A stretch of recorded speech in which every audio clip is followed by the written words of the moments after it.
festival yenə də qızğın gedir. Görürsünüz, cəmaat nətəri yeyib içir, araqdan fikir versən bəcəm. Bravo, bravo, bravo.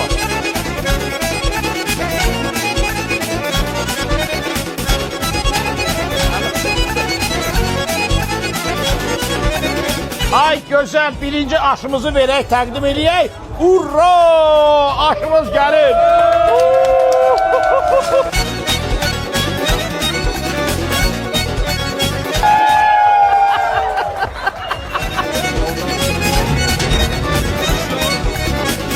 Ay, vağzalı sədaları çalınır, görsən.